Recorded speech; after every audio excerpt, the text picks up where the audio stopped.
So we got a little bit of sunshine, so I thought I'd come out today to do this little short video.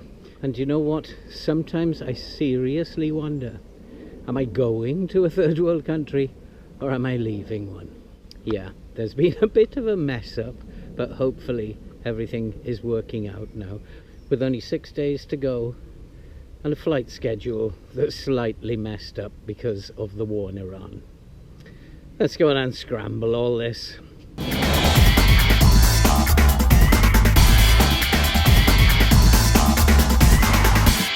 So yeah, there's only 6 days to go before I fly.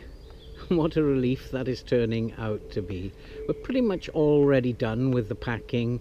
Everybody has been told that I am leaving the country. Everything is in place now.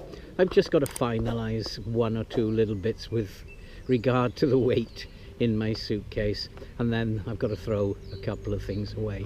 But pretty much on course to get on that plane on the 23rd of April. Well, even the first week wasn't without its trials and tribulations. Well, what happened first was that I got a very nasty letter from the housing benefit people in the council who, I'm not quite sure what they were threatening me with, but it sounded very threatening, and all to do with recovering money, because they had been informed that I'd actually left the country. Well, that clearly isn't true. So I had to call them, and they explained to me that the international pensions people had told them that I'd already left the country. And I'm thinking, what on earth? And then I did attack them, actually. I did tell them the letter that they sent could have been a bit more polite.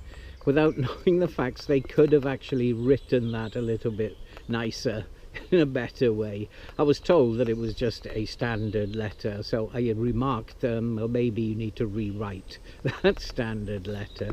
So anyway, having established that they suspended the payments anyway because they found out I was leaving at the end of the month, saying that they might be overpaying me. Well, that's clearly not the case because they pay in arrears, so they still owe me a month, but we'll see what happens with that. I'm guessing I'm not going to see that. Factored that in, not a big deal. So then I called the department that deals with international pensions, and the girl who answered that call, she had no idea who I was and said she didn't have access to any of the previous calls that I'd made. Well, I kind of found that particularly odd, and at the end of it she went off to see somebody else to see if she could retrieve the information that I'd given them. And I was appealing all the time, well, you must have it because you've told the housing benefit that I've already left, and you gave them the address I was leaving to, so you must have it.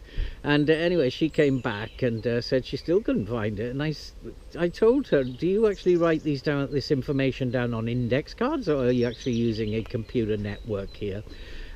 And she was getting a bit upset with me. I was a bit upset. Everybody was getting a bit upset. The whole world seems to be getting a bit upset. Well, let's not be upset, I keep saying. And I kept saying to her, there's no point getting upset. Let's just find out where my details are. Well, eventually she managed to retrieve the details. I don't know if she punched in another password or something. But my details came up, which confirmed what the housing benefit people had told me, that I'd already left. So I had to re-explain to them that I was still here, and gave them the date that I was still going to be here until, and sorted that out. And then eventually it was calmer, and I asked her if my pension was going to be going in. The bank they haven't changed the bank details. And she said, no, the pension will still go in. We shall wait and see, because inefficiency is all around me at the moment, all around me. I'm also a little bit concerned about my deposit, my house, the rental deposit that I put on the house when I moved in. It's £560. It's a lot of money at this stage in my life and during the change that I'm actually going through. So a little bit concerned about that £560. But we'll see whether that goes in or not. If he doesn't pay me, there's not much I can do from the Philippines, so we shall see whether that goes in. Hopefully my relationship with the landlord is good enough that he will honour that deposit repayment. Again, we shall see. And then there was the flight mess up, and this war in Iran is starting with a week or so left to cause problems. And I'd had everything mapped out. I'd booked the tickets in February, beginning of February, long before this began. And it turns out one of my internal flights in Vietnam has been changed so that I won't make it in time for the international flight. And I've written to them, Vietjet, the company, and I've had no response from them in 4 days. I've spoken to my daughter about this, and I can't afford to miss the flight to Manila, so I probably will book another flight from Chu Lai down to Saigon.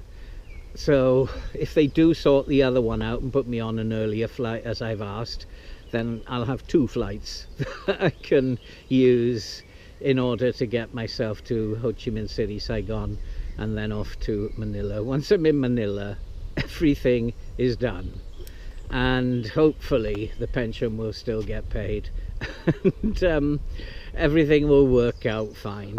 As I said, this is probably going to be the last video that I will post until I actually arrive in Vietnam.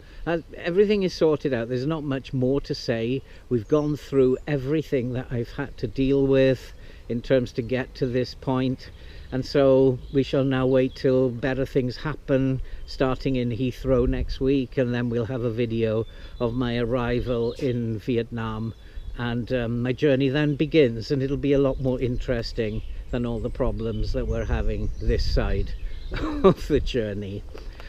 I think it's quite an interesting journey to document, because it documents it right from the time of decision and all the things that I have to do prior to leaving and all the problems that I come up against. And it will document the first 3 or 4 years of living overseas and the problems that I have there, the difficulties, and also the joy of being there and finding my family again. And hopefully I'm going to have a very happy, peaceful life. And there's going to be lots of events. There's a fiesta coming up, a festival early in May, where just 5 days after my arrival, so we'll be able to have a look at that when I get to the Philippines. There's all kinds of stuff that's going to be going on. I'm looking forward to meeting what my daughter calls my new nephews and nieces, my new children as well, because one of them's calling me Thai already, which is Filipino for dad. And so I think I'm going to be collecting children for a little while, nephews and nieces. It's all going to be fun once I get off the plane in Manila. And there will be tough times ahead, I'm sure, but we're going to make it a happy time, not a time of stress. I'm done with stress. So it's quite interesting to document from that point of view, but also interesting to document from the point of view is that there could not be a more difficult time to leave than right now. With this war going on, and prices going through the roof everywhere in the world, and if I can survive this, then anybody following after me can survive. And I'm just going to document everything, and we're going to show people that you can survive. There's no need for any fear. If you have a dream of living abroad, there's no need to fear anything. You're going to get problems, but we can overcome them. And so that's it for this short update. I'm just also testing out my GoPro, which I'm so happy to have found. Don't know about the audio yet until I get to the editor, but we'll see how that comes out. Hopefully the GoPro, which is nice and small and light and waterproof, is going to be a good friend of mine when I make the journey. And so that's it for this video. This has been Scrambled Eggs, because it matters. I'm Phil, and if you're new, welcome to the channel, and do all that good stuff that you can see on the screen. And all that remains to be said now is stay safe, take care, and we'll see you in Vietnam.